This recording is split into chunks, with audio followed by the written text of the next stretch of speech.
I am here with my son. They officially declared my son today. There's a whole thing for Treasure Island here. You would have been 9 years old. Yes, I started really early.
So here we are with SalsaNerds TV with my man Anthony. Okay, wait, Anthony, your name is extremely long.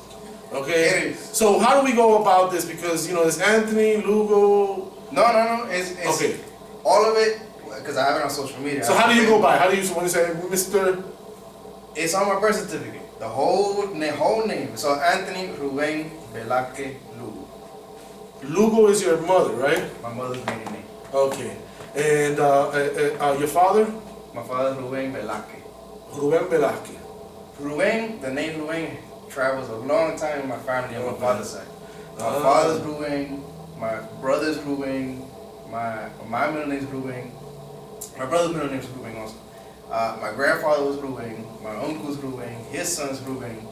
So Ruben travels a lot with us. So we're here today, SalsaNerds, and I'm trying to bring more of this, more talented people that you guys gonna get to know about, especially in Tampa Bay. Although everybody loves Anthony, if you don't know this man, is on a great conguero. Like way back in the day, I had met him for like 5 minutes, and I was like, this dude is cool. And then we met like 5 years later again, and then we're like hanging out and all that. So it's been fun hanging out. There will be a little bit of video that you're gonna see earlier where we went to Treasure Island today for the first time. He's like, "Yo, Johnny, let's go to the beach right now. Okay, go." And I was like, "Oh, okay." I almost forgot the camera, but it was a good experience, and we were dubbed. I was dubbed his father, so you know it's it's a long story. No, it's actually not. It was a lady who called him, you know, his father. So, but I get it totally. It was cool. It's a great scene. But we're here to discuss drumming, and you know, I'm really trying to push this out there because I do love bomba. You know, that's how I think we really get to actually know each other more through bomba and also drumming and you know stuff like that. But bomba is what really called us together, and that's what we've been doing too. And for me, I relate more to Johnny. When we started meeting, I always put bomba and Johnny together at the same time. I know that you have SalsaNerds TV, and Johnny has been very fortunate to have a beautiful place that he has his doors open for all of us. And it's important that we keep those doors open. So it's important for me to contribute to Johnny and to his family, and it's important to maintain unity. I want to ask you, like, when did you start drumming though? So that's you know is it? But like, what got you? Because I know my moment of like, man, I really fell in love with the drum or the shape. You know what I mean? Like, there's something about it for me. But what is it like? What is it to you? Like, what you know? What's the attraction to it? I fell in love with the conga since I was a kid. My mom would always play Richie Valenzuela with La Bamba. Oh, you serious? So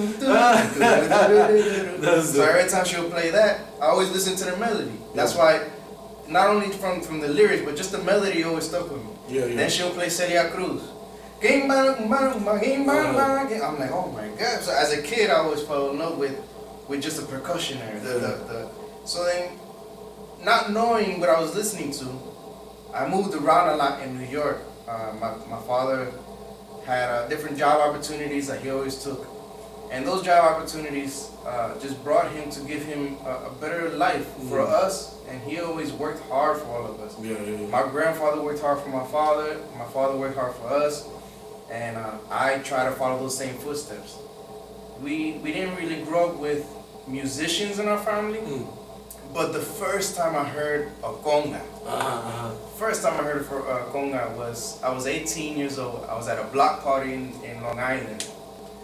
My friend at the time, my best friend at the time, his father was a timbalero, and his cousin played congas.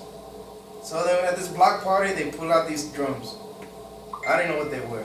Timbal, congas, they put on stands. Next thing I know, and that, I swear, I was 18. I see the sound waves come out of that drum. The sound waves come out of that drum, and it just hit me from behind because I had my back towards it. I had a drink in my hand. The sound waves hit me. I turned right around. I said, "What is that?" And I pointed to him. I said, "What is that? What is it?" And he said, "These are congas, man. These are congas." I was like, "I'm gonna learn. I want to learn." I was 18. Dope. But I was 18. Oh, wow, okay. I was 18 when I first heard the conga in real life. Oh, in real life, yeah, it's a different, right? Yeah, it's like, it takes you, right? Like when you hear that, and you hear that guy play that one thing you've been hearing in salsa. Like, first time I see skins, first time I see wood carved like that, first time I see rings, I'm thinking, I want to learn. I told myself, I'm gonna learn. I need to learn. And I just fell in love with the sound. Yeah. I moved out of Long Island around that same age. So about a year, less than a year later.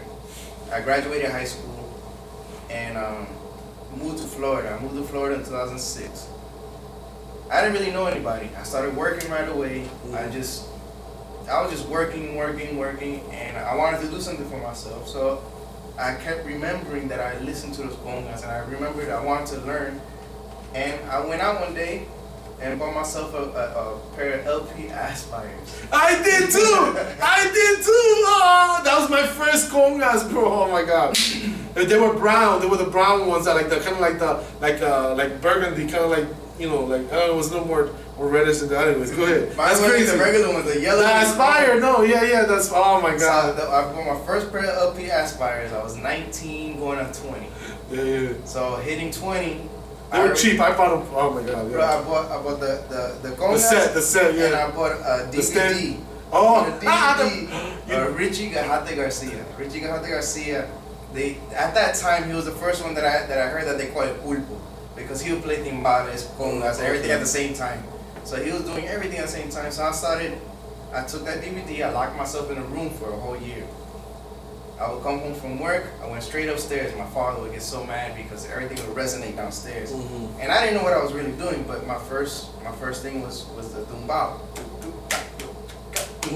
But I had to start really slow. 1, 2, 3, 4. So in doing that, it's just practicing every day, practicing. I realized that I need more than this. I need more. About 20 years old, later in my 20s, in my 20 years old, I met my first teacher. My first teacher was, I signed myself up to music school. It was Jose Rosa. Jose Rosa was the one that taught me, stop what you're doing. I'm going to teach you because you have something. He was like, you got to stop working out. At that time, I was working out a lot because I wouldn't do anything. I would go to the gym. So he told me, you got to stop working. Because he had a raspy voice. You got to stop all that. And he said, you have to dedicate yourself to the drum. You have to dedicate yourself. Jose Rosa was one that taught me rhythms, melodies, and I've also had different teachers along the way. So in that time, going on 2021, I met another teacher. His name was Elvis Pavon. Elvis Pavon introduced me to David Lamole. David Lamole was a very famous percussionist in Puerto Rico who passed away already, but he was one of my biggest influences in melodic playing of the congas. And my first love was just the conga. It was the sound. That was it. How'd you get connected to bomba? Bomba came later in my life. Bomba came later. Right now, I want to say about 7 years ago. So bomba, to me, was, besides the congas, bomba has a different flavor to it. Bomba has a different sound to it. And I've always been attracted to that sound since I've heard it. So when I started listening to El Disco de los Ayalas, Afro Boricua, just those rhythms, and I'm thinking like, this is from Puerto Rico. I'm like, since when? Yeah, bro. I was so ignorant about it too. I thought that, look at it, I was like, those congas right there. I mean, like, it was bad, bro. Did you, like, what, so how did you get into bomba? When did this start? I got into bomba here in Florida. I'm a Florida-born bombero. Okay. So I'm pure diasporan born. Okay. When I started in bomba, I just fell in love with the rhythm. And I would play the barril like a conga most of the time. And I didn't know, but then every time I would listen to it, estoy repicando, I'm playing, I'm riffing on the puliador. I didn't know it was called primo at the time, but I'm riffing on it. And those older schools, older guys, like Ching, his name is Ching. I met Ching at the same time I met David Lamole. Ching was an old school bombero. Is an old school bombero. He lives in Deltona or Daytona. And Ching was one of the ones that first taught me. He was like, listen, what you're playing on the barril, you're playing rumba. In bomba, you do not play rumba style. You don't play like you're playing rumba. So he started teaching me how to mark in different spaces of its time of bomba style. And there is like there is a different sound and different ways of what there is it, and each drum does the same thing. Each drum has its own space for its own tone. Congas in salsa, congas in Latin jazz, congas in timba, congas in rumba. Barring is only for bomba. So you have a space for yuba, a space for holandés, a space for cuembe, for all the other rhythms, even rhythms that we don't really hear anymore. I don't really hear Danue, Paulé, Belén, Gracima. You don't really hear too much of those things, but they do exist. The research that we have to do with those rhythms, the research that we have to do with the songs and how they went into it, we have to continue searching for that stuff. It's out there. It's out there. It's just knowing certain teachers that we can visit, because a lot of them are older now. A lot of them are older that we have to go to them. Right. It's hard for them to come out, especially now with so much going on in the world. But we have to reach out to them as a youth, and even younger than us. We have to depend on them so that stays alive after us. That's important. And what they know stays alive through us. So we have to continue showing those things. It's important. It's important. Your first drum, because your first drum was conga, right? My first one was conga. Right. My first love. Second drum. Was conga. Second drum. Second drum would be barril. Barril. And now the djembe will be third. Oh, wow! I thought I had picked that wrong. All right, cool. Okay. Now this is another thing. Are you religious, or doesn't have to be, but are you? Is it spiritual for you at least? the drumming, drumming period. Drumming, you gotta think about it. It's wood. Right. Came from a tree. Yeah. Came from a living organism. Yeah. It has a skin on top. Came from a living animal. All of that is a spirit in itself. Yeah, that's true. So we have to appreciate it as something that was alive, and we have to respect it. Yeah. We have to respect it as something that used to be living, and now us living, playing it, we also have to give our energy into it. Is it spiritual? It's spiritual because it doesn't come from us. We had to sacrifice an animal, or we had to sacrifice a tree to make this instrument. So you feel connected with the drum. You do. Yeah, it's definitely spiritual. Yeah. Now, is it religious? It's not religious. It's I feel you have to use it for a religious purpose. Mm-hmm. So what purpose you use the drum for is what you're gonna get out of it and what you're gonna put into it. When you use it for a religious purpose, it's only for that purpose. When you use it for work, it's for work. It's still spiritual, but it's not religious. So it's a spiritual thing, which is my segue question. So this one is one I think that I would like to know, and I think you answered this earlier when we were all hanging out. Are you a salsa guy or a Latin jazz guy? I like salsa. I love salsa. I have a more feeling towards Latin jazz. Latin jazz to me, but this is also because I love the whole SalsaNerds. I love the whole big cool. band I love movement. Latin jazz. The big band movement. Okay, so mambo, you more a mambo guy? I'm more of like Machito. Yeah.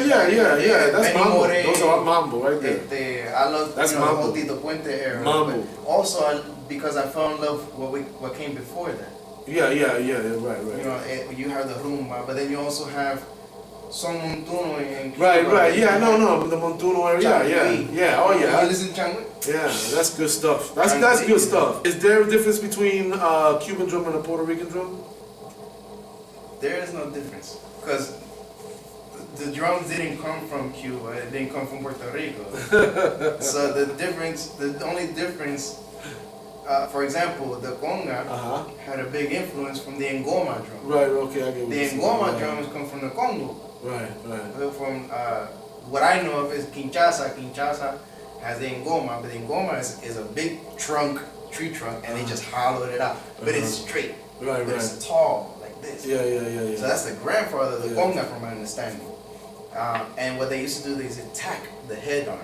They used to tack the skin with nails. So they used to tack it, or they would string it up with they would string it like a sabar drum. Sabar drums have the pegs. So with the pegs and then with the string, which was also made out of skin at one point. And those drums, and the way you tune it is you got to heat it up with fire. You build the fire, you put it close to it, and that the skin would get tighter. Yeah. So nothing that we have is created from us. We had a lot of Taino Indians who had their own instruments. The Taino Indians had their own stuff in Puerto Rico, but also in the Caribbean, because the Tainos also. They had their own States. Like maracas. So that's all Taino. Yeah. Right. Well, okay then okay. If you have out of the three, let's just the three that you have. Okay. It's like. Okay, but out of the three that you have, which is your favorite? If you had to let it go, you could only stick with one drum that's it in the world, or you get them all taken away, or you can only pick one. Okay, which drum would it be?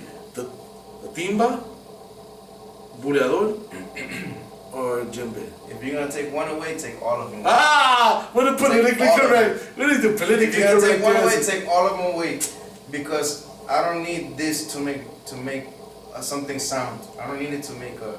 But that's why. Exactly.